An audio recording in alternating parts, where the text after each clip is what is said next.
bienvenue dans cette nouvelle émission Quoi de neuf aujourd'hui. Je reçois Olivier Ernest Jean-Marie de Politique Data. Vous le connaissez, régulièrement il vient sur le plateau de Zouk Télévision nous donner des chiffres pour nous permettre de mieux comprendre, en l'occurrence cette fois-ci, l'historique des résultats des élections présidentielles en France, mais aussi aux Antilles, enfin dans les dom-toms, quoi, c'est ça. Oui, puis plus particulièrement en Martinique. Bien. Oui, bonjour Olivier, merci beaucoup d'avoir accepté notre invitation. Merci, bonjour. Donc les élections sont pour bientôt. Le premier tour c'est le 10 avril. Le 10 avril et le deuxième tour c'est le 24 avril. Le 24 avril, dans une période particulièrement bizarre avec l'Ukraine, avec la pandémie qui continue pas. Enfin bon, voilà, on est dans tout ça. Et je pense que ça va aussi avoir un effet sur ces élections. On verra bien. Mais on va déjà regarder comment ça se passait en 1965 avec le général de Gaulle. On va faire un petit tour partout. Oui. Ouais. Et avant ça, on va faire un petit topo sur la participation. Ouais. Puisque tous les observateurs, que ce soit en France hexagonale ou dans les Outre-mer, prédisent une participation plus faible. Ouais. Qu'en 2017. Plus que jamais, le premier parti, ça restera peut-être l'abstention, malheureusement. Oui, tout à fait. Il y a fort à parier que comme pour les municipales, les régionales, l'abstention soit très forte. Je dirais toutes choses égales par ailleurs, parce qu'on est quand même à plusieurs semaines, à 5 semaines donc, du premier tour, et beaucoup de choses peuvent arriver. Peuvent aussi perturber. Donc peut-être qu'à la veille du scrutin, il peut y avoir un événement qui mobilise l'électorat. Donc on a appris à être prudent. Mais il semblerait que la participation soit très très très faible. Est-ce que Macron, chef de guerre, parce que mon chef, il est président de l'Europe là, en ce moment, c'est tous les jours, il communique avec Poutine et le président de l'Ukraine. Est-ce qu'à ton avis, ça lui donne des avantages par rapport aux autres ? Oui, en période de crise, et notamment en période de guerre ou d'agression violente, le chef de l'État voit sa cote de popularité monter en flèche. C'était le cas de François Hollande en 2015. Lors des attentats. Après les attentats, elle avait pris 20 points. En cote de popularité. Et bien sûr, donc il y a un certain légitimisme. Donc on se dit, on fait confiance à la personne qui est en place, qui a déjà commencé à gérer la crise. Elle est peut-être la mieux placée pour continuer à la gérer. Donc oui, c'est une position qui est très très favorable au chef de l'État actuellement. On se rappelle que les forces armées, singulièrement les policiers, étaient applaudis à cette époque-là, après les attentats. Oui. Et puis on voit comment ça se désagrège quelques temps après, où c'est un avec peu les plus gilets jaunes, les violences policières. Donc, on vit dans un monde qui est volatile. Selon l'actualité. Exactement, qui est incertain, qui est complexe, qui est ambigu. Donc c'est vrai que c'est une période particulière. C'est pour ça qu'il faut être très très prudent dans les analyses que nous partageons avec vous. Ok, donc on y va alors. Oui, donc sur la question de la participation, on annonce une participation qui sera plutôt faible, mais c'est pas, je dirais, conjoncturel, c'est structurel si vous voulez. Et on va voir que quand on compare la participation de la Martinique depuis 1965 jusqu'à 2017, on est largement en dessous de ce qui se passe en France ou dans d'autres territoires d'outre-mer. Donc voilà, donc là, cette première diapo-là montre que en moyenne, la France vote à 80% pour les présidentielles. Donc elle est en rouge là. Donc alors que la Martinique vote à 50%, la Guyane à 49%. Et la Guadeloupe à 43%. Donc on fait partie du trio de queue avec les autres départements français d'Amérique, donc la Guyane et la Guadeloupe, donc ça c'est la moyenne de 65 à 2017. C'est ça. Donc du général de Gaulle à l'élection d'Emmanuel Macron. Donc qui est guerre, pandémie ou pas, on vote moins bien que la Réunion qui vote à 65%, que Wallis et Futuna qui vote à 75% ou que la France qui vote en moyenne à 80% au premier tour des élections présidentielles. D'accord. Donc il y a déjà un élément structurel là où on vote moins et si... Alors, mais avant de passer à une autre diapo, ma question c'est est-ce que les gens ont une approche différente lors du deuxième tour, si, entre guillemets, leur préféré n'est pas au deuxième tour, est-ce que les gens, quelque part, vont-ils voter quand même ou alors vont-ils se désintéresser entre le premier et le deuxième tour? Est-ce que la participation de la France, par exemple, serait en deçà de 80%? Non, généralement que ce soit donc, la France ou les autres territoires, le deuxième tour, et quelle que soit l'élection aussi, il y a une participation qui est plus soutenue qu'au premier tour. Oui, tout à fait.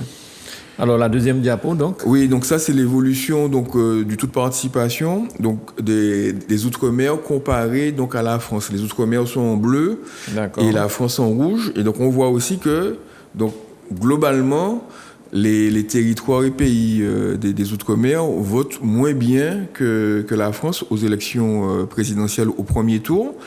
Et ça s'est accentué, notamment en 2017, où on avait près de 28 points, on était à 78% en France, et dans les Outre-mer, en moyenne, on était à 50% de participation. Comment on peut expliquer cette différence entre la France et les Outre-mer? Je pense que les dynamiques de campagne sont peut-être moins soutenues dans les Outre-mer. Ce ne sont peut-être pas les partis ne mettent pas autant de moyens dans les territoires d'outre-mer qu'en France hexagonale. Je pense que ça peut expliquer donc cette difficulté à mobiliser la population dans les outre-mer, donc qui est plus importante qu'en France hexagonale.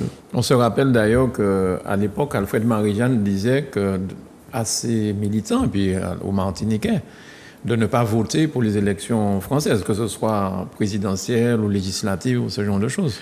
Oui. Donc ça a démobilisé une certaine partie de la population. Oui, mais on voit que maintenant que ce mot d'ordre là n'est plus d'actualité, la participation continue de chuter. Et l'écart qu'il y a donc entre le taux de participation en Martinique et dans l'Hexagone s'accroît. D'accord.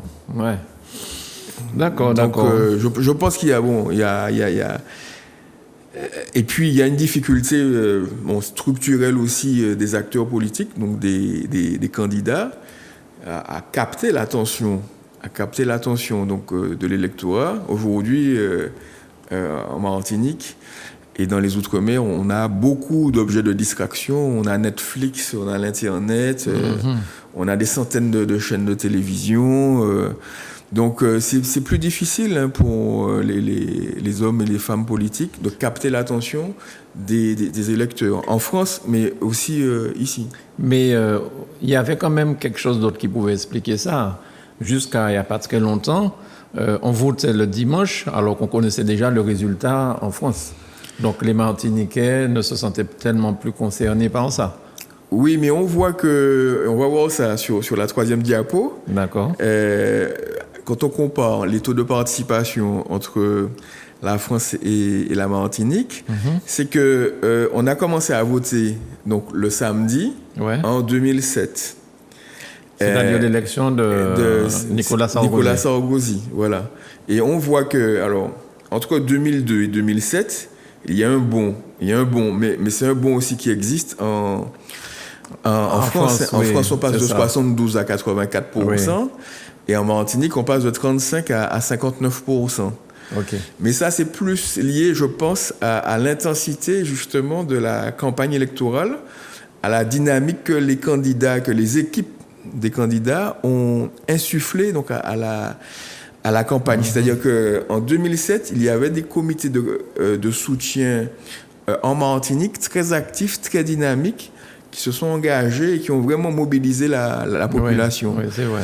Et on voit que donc 2007, c'était la première fois. Et puis, il faut aussi dire que 2002, c'était un record en termes de participation, donc un record négatif, que ce soit dans l'Hexagone ou en Martinique. Hein, c'est le taux le plus bas de participation de toutes les élections. Alors, on revient sur la dernière diapo, c'était la 3, c'est ça? C'est ça. Ça. Et donc, on était à 72%, c'est le taux le plus bas en France, le taux de participation le plus bas en France depuis 1965. D'accord. Et en Martinique, on est tombé à 35%, on n'avait jamais connu ça. En 2002, et en 2002, on va voir tout à l'heure pourquoi. Donc, en 2007, on vote le samedi pour la première fois. Alors, il y a un rebond de la participation, mais on constate que depuis 2007, la participation repart à la baisse. D'accord. Elle repart à la baisse. Et donc, moi, je ne crois pas que le fait de voter le dimanche, de voter le samedi maintenant, vraiment a fait remonter la participation, a incité les gens à voter. Et peut-être, par exemple, qu'il faudrait peut-être permettre aux gens de voter le samedi et le dimanche aussi. C'est ça. Peut-être aussi. Donc, voilà. Bon. Et alors, on voit une autre diapo là maintenant.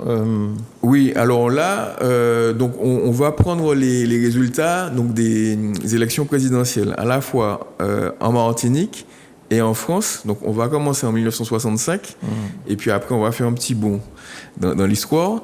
Et donc quand on commence en 65, donc c'est la première élection au suffrage universel. C'est la première fois que les Français peuvent élire leur président. Et c'était l'époque du général de Gaulle. L'époque du général de Gaulle, qui est complètement plébiscité donc en Martinique. Il arrive en tête au premier tour avec 89%.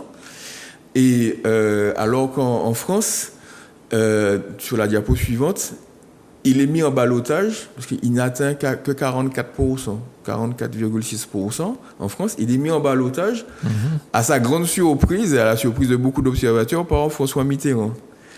Entre autres, et puis aussi un jeune candidat qui s'appelle Jean Le Canuet. Donc il est mis en ballottage.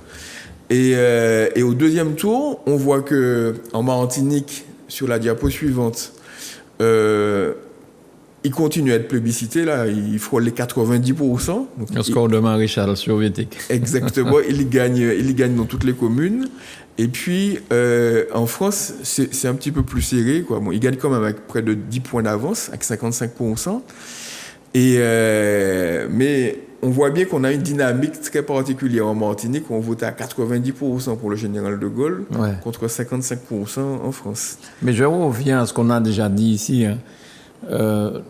D'une part, l'élection, pour que les gens aient voté, il faudrait rendre l'élection obligatoire. Ça permettrait peut-être d'avoir un autre résultat.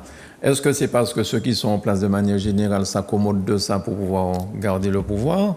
Parce que si tout le monde vote, je suis presque sûr qu'on n'aura pas les mêmes résultats. Et la deuxième chose, l'élection présidentielle, à mon avis, devait se faire comme aux États-Unis en un seul tour.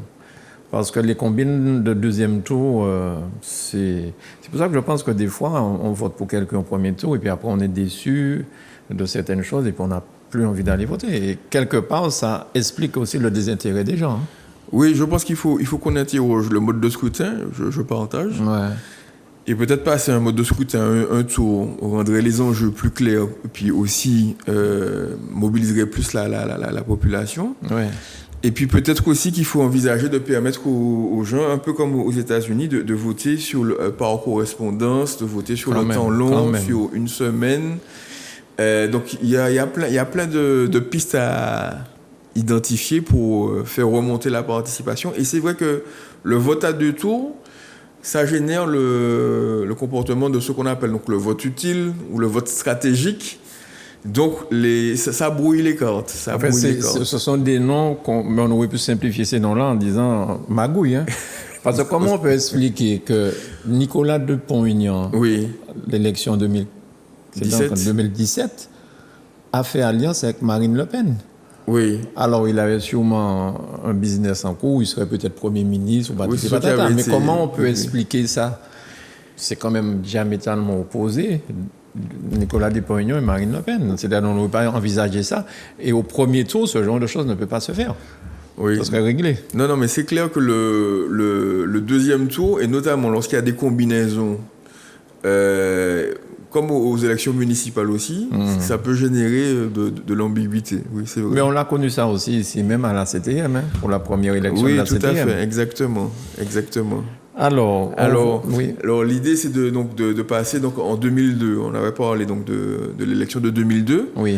Alors, pourquoi on parle de l'élection de 2002 ? Parce que c'est le record donc, de la plus faible participation en France et en Martinique. Donc, on peut passer à la diapo. Et on va voir que là, je dirais, donc en 2002, c'est un peu le début de la fin du légitimisme. Alors, ce qu'on appelle le légitimisme, donc de l'électorat martiniquais, c'est qu'on avait tendance jusqu'à là à voter en masse pour le sortant. Ouais.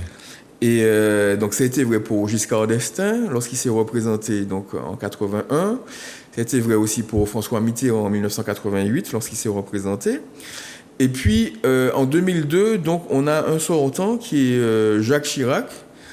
Et, alors qui arrive en tête donc devant Lionel Jospin et Christiane Taubira, mais qui, si on additionne donc les voix de Lionel Jospin et de Christiane Taubira, en fait on peut imaginer que si Christiane Taubira n'avait pas été candidate, Lionel Jospin aurait été au deuxième tour. Et au deuxième tour, mais en Martinique, il aurait été en tête. Et c'est pour ça que je dis que 2002, c'est peut-être la fin du légitimisme. On ne vote pas systématiquement en masse pour le sortant. Alors, c'est vrai pour la présidentielle, mais est-ce qu'en Martinique, enfin en tout cas pour les municipales, en Martinique, ça continue à fonctionner. Ah oui, ça c'est la primo sortant. C'est la primo sortant, quoi. Et puis qui a été amplifiée par la faible participation. Oui. À cause de la pandémie. Donc oui, donc ça c'est aussi vrai. C'est aussi vrai. Et donc si on passe donc aux résultats donc en France en 2002 à la diapo suivante, donc on voit que donc c'est ce fameux 21 avril 2002 où justement le représentant de la gauche, Lionel Jospin, ne franchit pas l'obstacle du premier tour. Ouais. Il est dépassé de quelques centaines de milliers de voix par Jean-Marie Le Pen. Et au deuxième tour, donc, que ce soit donc, en Martinique ou en France, Jacques Chirac fait une razzia. Donc, il fait 96% en Martinique, 82% en France. Alors, autant que l'élection de Mitterrand en 1974 contre Valéry Giscard d'Estaing, ça a été un tremblement de terre à la Martinique. Je me rappelle, les gens étaient dépités. En 81.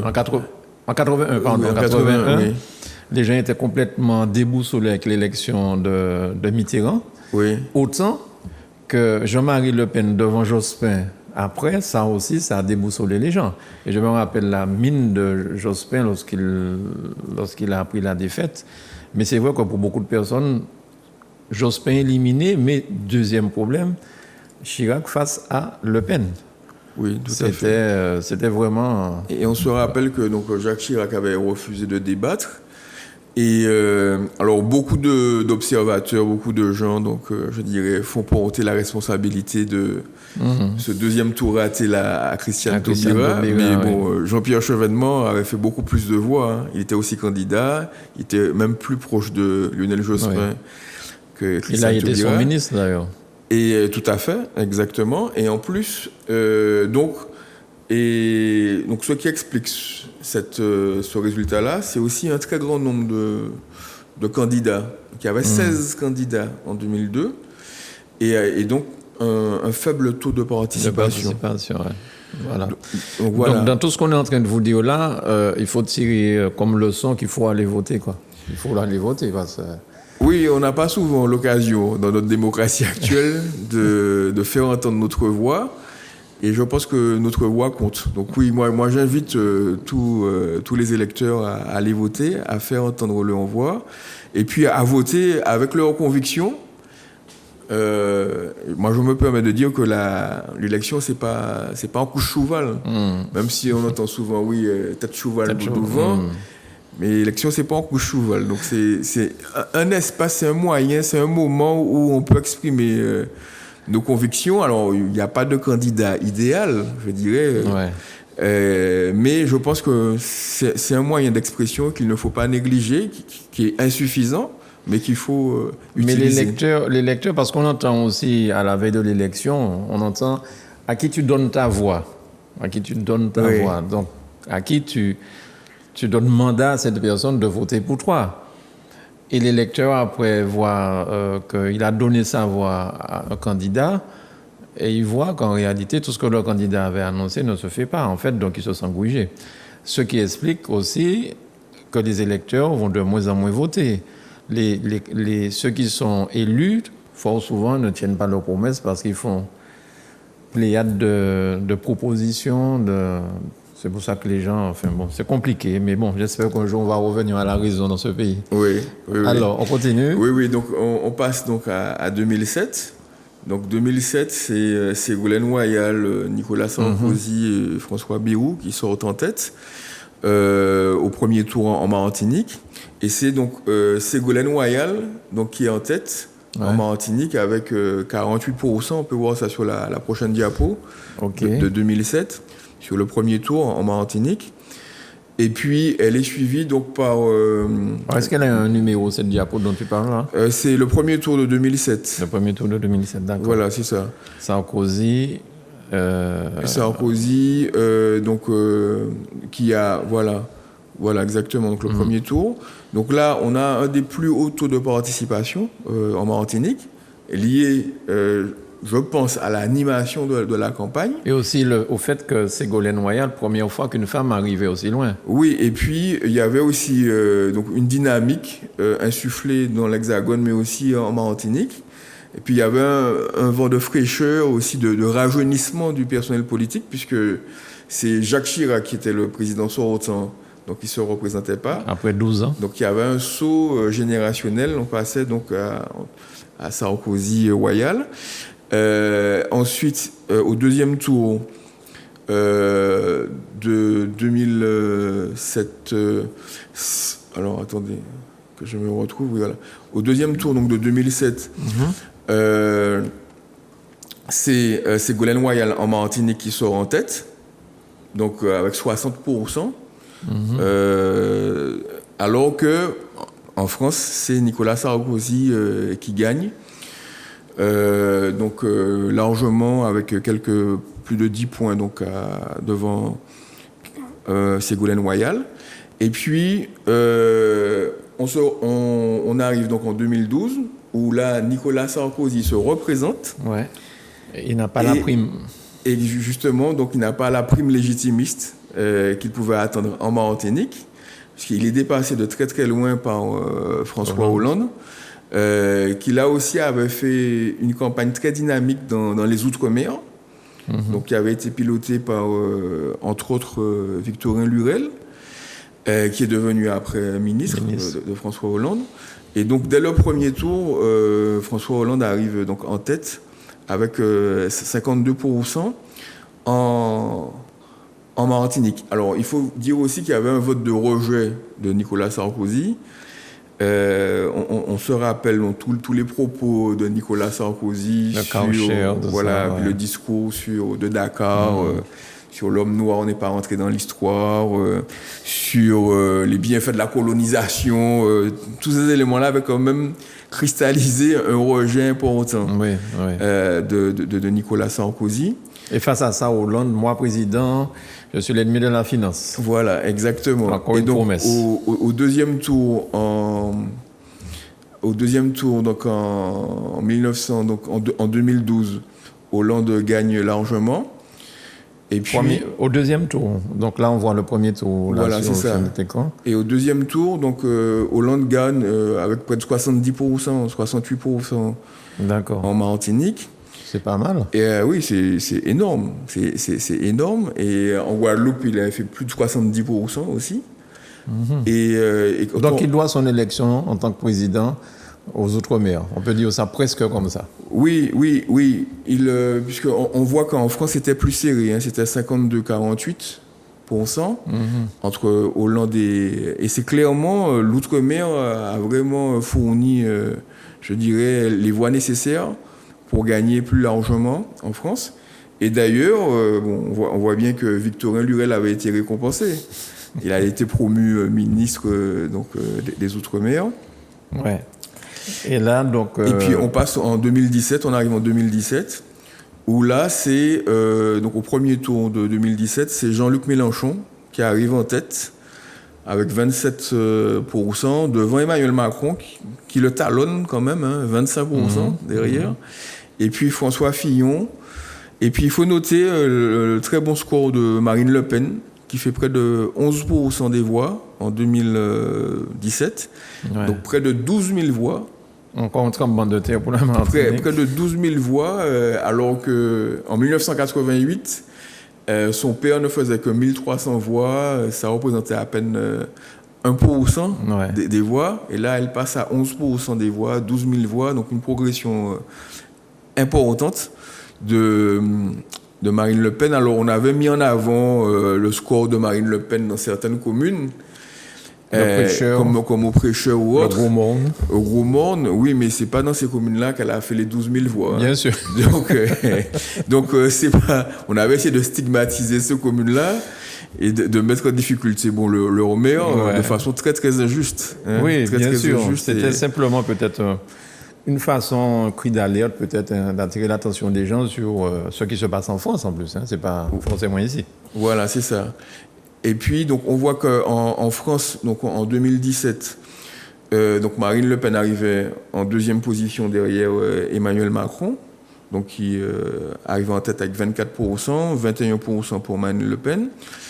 Et puis, en Martinique, donc au deuxième tour, c'est Emmanuel Macron qui fait 77%, contre quand même 22%. Donc, Marine Le Pen a fait quand même plus de 30 000 voix au deuxième tour en Martinique. Et en France, donc c'est Emmanuel Macron qui gagnait avec 66%, contre 77% en Martinique. Donc voilà un petit peu rapidement brossé, je dirais. Et qui a déjoué tous les pronostics. Dans l'époque, on disait jamais il ne sera président. Après, on a dit jamais il pourra avoir l'Assemblée nationale. Et il a déjoué tout ça.